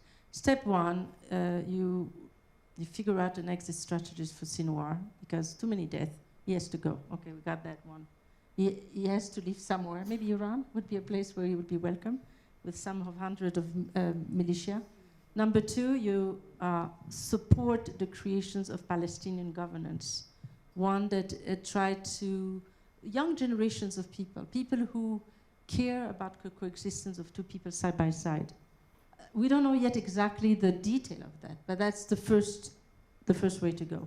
The establishments of the Palestinians currently, whether it's Fatah, is very corrupted, so we need to find their younger generations of people who come out. Three, I'm just saying it out loud, so I haven't thought about it. So three, possibly bringing in the international community. There will be the main stakeholders, the Arab Gulf countries, some of the European countries, the United States, to be a body that actually govern or co-govern maybe with the Palestinian governments in the interim position. Doesn't sound good, but what you really want to see happening, it's most likely that if there is a reconstruction and funding to elevate the livelihood of Palestinians, that this funding should go directly to the pocket of ordinary Palestinians and not to their leader who are bent to just accumulate weapons. So that would be the third thing I think would be important. The fourth is to create and elevate the sense of independence the Palestinians have not experienced for a very long time, and that probably with economic development, collaborations both with the countries in the regions, that should be the one critical issues to do, not just security arrangements, but economic arrangement. Now, whether it takes a two-state solution or confederal interim process by which you elevate those mechanisms is unclear, but the ball needs to roll and as soon as possible. I don't broach a two-state solution when it comes to either Israelis or Palestinians. They're not in a frame of mind to even consider the possibility. It's like going to a drowning person and asking them what their dessert preference is for lunch. It's finding a way to get these two to disengage, first of all, and stop the loss of life, and particularly on the side of the people of Gaza, the suffering there. And there have been proposals, but of course you need to get both sides to agree. I think there's probably more on the side of the Israelis in terms of what they can do. For example, we have had the UAE, Egypt, and Morocco, who have all said that they would be willing to dispatch security forces. I don't know whether it be military police, whatever, but they would be willing to carry out the patrolling function in the Philadelphia corridor. This is something that Netanyahu has indicated he wants the IDF to do. But he has also indicated he might consider the possibility of other Arab forces, particularly those who already have a peace agreement and normalization with Israel, which all three of those countries do. So that's a potential step forward. Number two, a number of Arab governments, including the three I mentioned and others, have indicated that they would be willing to dispatch their diplomats and administrators to work with Palestinians in administering Gaza post-Hamas. So that gets the Israelis out of the security picture in Gaza and out of the administration. They don't want to do those.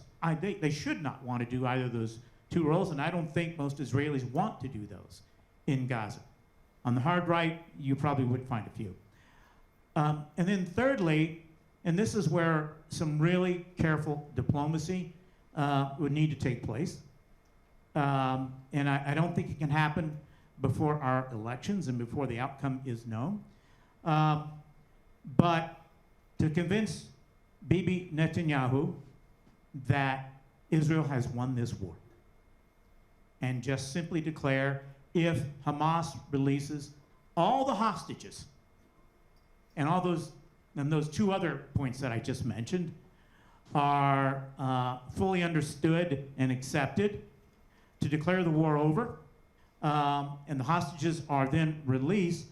Yassin Sinwar is under enormous pressure from people everywhere, including within Gaza, to stop the war himself. Now, it's kind of far-fetched. I can't read the mind of Sinwar, other than he still thinks he can win this for some reason.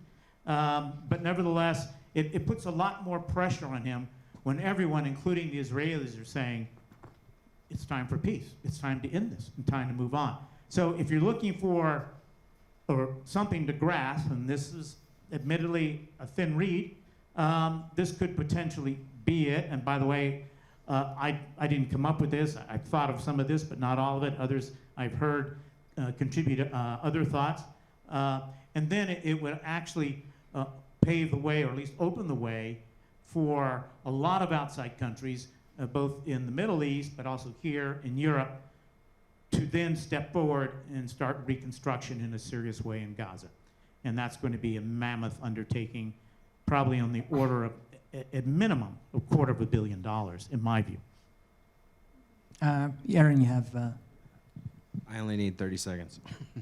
I mean, when speaking to the international community, I have nothing to be able to add. I just simply want to reiterate that I believe Iran would work to undermine a two-state solution. And so, you know, what is the best possible outcome? Here's something I have come adept at saying. I don't know what the best possible outcome is. And I think really what you're asking, what is the best plausible possible outcome?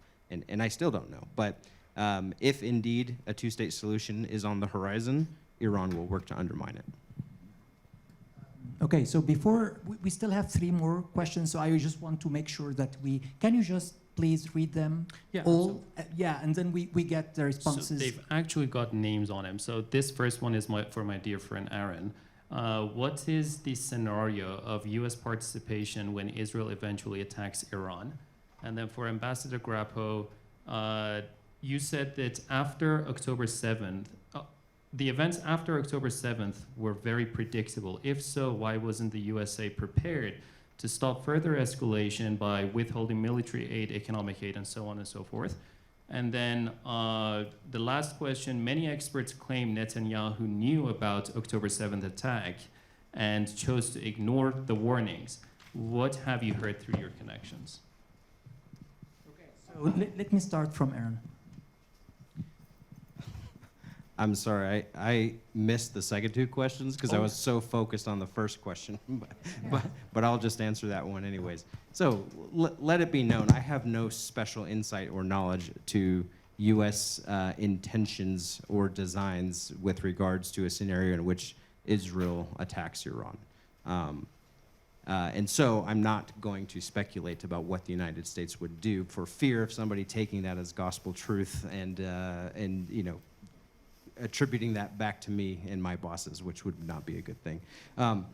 I will say I think it's fairly safe to say that if the United States fears that Iran's defense or existence is in a critical state, the United States will come to the defense of Israel. But I don't think that that's a surprise to anyone. Micheline? Oh, yes. About Netanyahu, what did he know? Interesting questions. So most Israelis who were protesters on the street think that he knew everything and he's responsible of the fiasco of October 7 by not creating a situations in which there would be sufficient support, military supports on the south borders of Israel nearby Gaza. That's number 1. So he's been held responsible because it happened under his watch. But when you listen to his discourse, he keeps blaming the generals who knew and didn't tell him. That is the rhetoric that Netanyahu does, which is obviously not working very well because 78% of the population is not buying it. But that's what he keeps saying. It's your fault. You should have told me. Sounds familiar? You should have told me I didn't know. And as a result, it's not my fault. The interesting part, by the way, there is always after war in Israel, I don't know if you knew that, a committee that investigated war. And those committees really scrutinize every steps of the war that happened from Yom Kippur and other wars. So one would expect that that will happen after this one, and he would probably be held responsible for, at the very least, deploying most of the army to the West Bank under the influence of his ultra right-wing friends, and then just leaving the southern border completely understaffed and not able to respond to the attack of October 7. Another question? You're done? I'm done. Okay. There was 2 other questions. When I say we saw the strong potential for this war to escalate, it could have escalated in many, many different ways, and there was no predicting. In terms of why didn't we apply pressure on Israel? Well, we did. First time Joe Biden went to Israel shortly after the October 7th attacks, we now know that in private meetings, he cautioned Netanyahu about his response to the attacks, basically telling him, don't do what we did in Iraq. Clearly, Bibi didn't hear that, or just decided to ignore it. But to go beyond that, when Israel certainly has been clearly attacked by a force it views as an existential threat. I don't go that far. Hamas is not an existential threat to Israel. But if you lived in southern Israel, you'd probably see it differently. And so I don't think that Netanyahu had any choice but to respond, at least in the near term, to the way Israel initially did. And as long as Israel views itself as trying to defend itself, the U.S. is just not going, no country is going to be persuaded from pursuing what is its interest. It just isn't. No amount other than a military threat, which of course is totally out of the question in this case, is going to change the way a country thinks about pursuing its interests. I've seen tiny countries stand up to the United States. If you don't do this, we're going to do X. Small country said, well, we're still going to do it because they view it in their interests for a whole variety of reasons. It's almost impossible, unless you threaten war, to get a country to go against its interests. And in this case, where we have a great deal of sympathy for Israel, it's especially difficult. We're not going to put that kind of pressure on Israel. Certainly not publicly. Privately, as I said earlier, there are ways to put political pressure. But there are a lot of mitigating factors when it comes to Israel. Before I end today's event, I have a story I want to tell you before we're done. But before that, let me give you 1 minute each for any final thoughts you have before I move to my story. 1 minute, final thoughts, if any. If you want to say like, okay, I'm done, you're done. I'm done. Okay, thank you. I'm taking his minute. Okay. So you have two? Sure. Okay. Thank you. Fair enough. So I didn't want to overlook one of the questions which talk about the difficulty of a two-state solutions when there is still the West Bank is occupied. I do not think that you can have any two-state solutions when there is still one territory that is occupied illegally, which is what happened in the West Bank. And I think that is an important issue to address upfront, because it's not just in the interest of the Palestinian, it's also in the interest of the Israeli. The year before October 7 was an explosive year in the West Bank, just because the ultra-right thought it was correct to constantly go and help the settlers' friends. And that is absolutely a non-starter for any questions about peace and sovereignty. So I don't want to overlook that part. Whoever asked that question, I want to make sure that it's addressed. And then just leaving with my extra minute to an uplifting note, because that's what I like to do. You know, when I was in Israel, there was something that I saw was really interesting. I went to an event. It was called It's Time. It's Time for Peace. Middle of the war, 6,000 people arrive in an arena asking for peace. Israeli and Palestinian, Arab Israeli and Palestinian from the West Bank who arrive on the Zoom. Can you imagine 6,000 of young people? That really was uplifting. I just thought my generation should quit and let them take over. I mean, literally, we should do that. Because we are tired. We are pretty much tired, but they are not. And there is something at stake for that young generations, and they really were speaking about that. So they yearn for peace. They don't know how to get there. They're all traumatized. The Gazans have been traumatized. Even the Israelis have been traumatized. They need the help of outsiders. But it's time, I'm repeating the note of the conference, it's time to let the new generation to figure it out because they care, and they deeply care. My final note.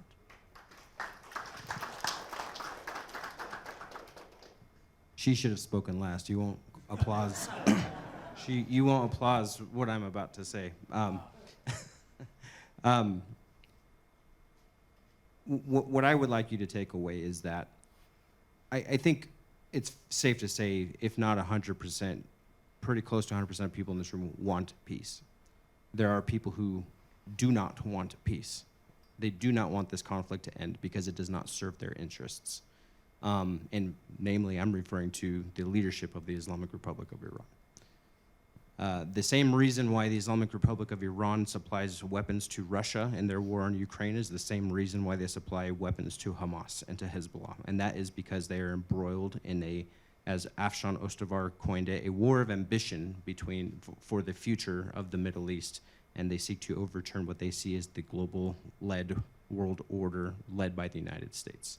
And Israel is simply the U.S. representative of the United States in the eyes of the leadership of the Islamic Republic of Iran.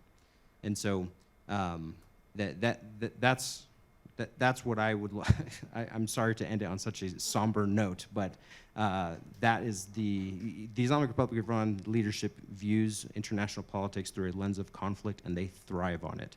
Conflict has helped them expand their power, influence across the region, and has gained them tremendous what we could see something approaching a strategic ally. I won't call them a strategic ally, but in the form of Russia, China, and North Korea.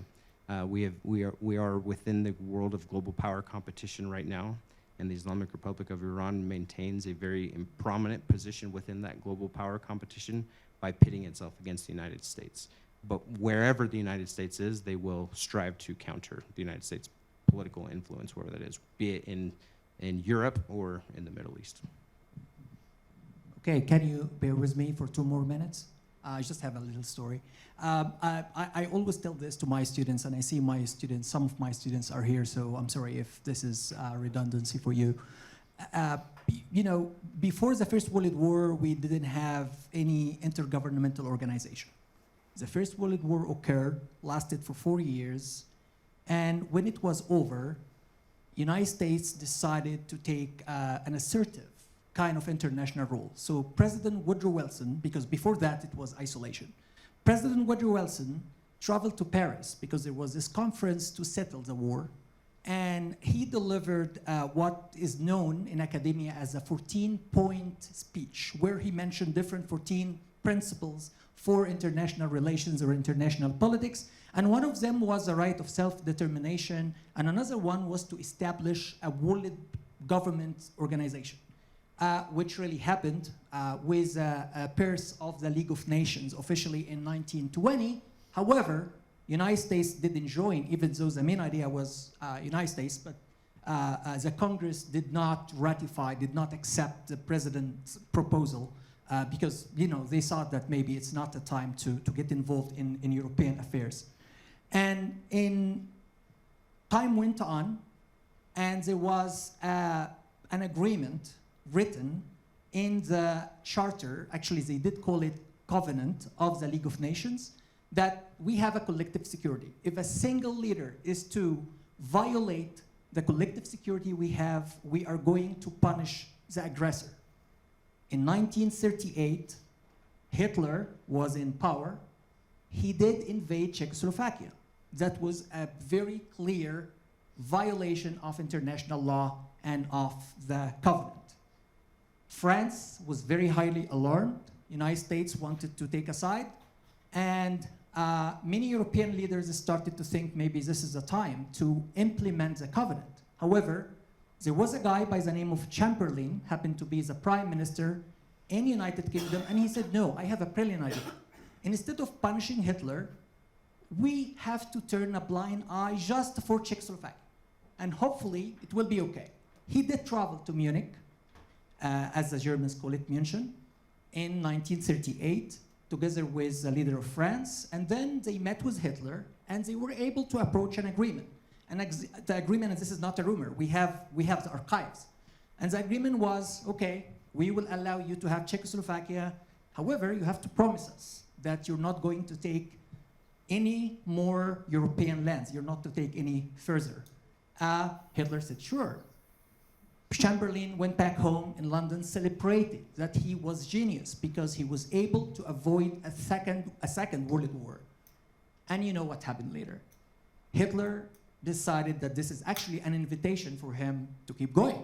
And he did, starting with Poland, 1939, and the Second World War erupted, and we lost at least from, we have different estimations, from 50, some estimations would go up to 80, at least 50% of them are civilians in the Second World War, including you know, the Holocaust and all the barbaric, inhumane kind of acts that happened there. What I want to say is, many politicians and some diplomats, and I'm not referring to you, Gary, but like some diplomats would always say, professors maybe are good with books. They know much better when it comes to theories, but like they don't know really how the ground works when it comes to peace or when it comes to a war. And that's why they only care about international law or international organizations like the United Nations. But I have to say that sometimes we have a point, and my point is always clear. We have the United Nations, like we had the League of Nations back in 1920. From 1920, officially it was terminated in 1946. However, as I see it right now, the United Nations is very dysfunctional. It does nothing. Not just for the Israel-Palestine question, this is one definitely, but also in Ukraine, Russia, and in many other areas, China, Taiwan, etc. And I guess I have a valid fear that it's not going to end well if this current scenario just continues with all of us just taken by the very little details of each area, whether the Middle East or Ukraine or Japan, China, North Korea, and then we don't see the bigger picture. And the bigger picture, to me, is very scary. Again, I didn't mean this to be intimidating to anyone, but you know, at least this is, as I see, this is my mission to just keep reminding people of history. Ambassador Gary, thank you very much. Professor Micheline Ishay, thank you. Dr. Pilkington, I'm sorry, thank you very much.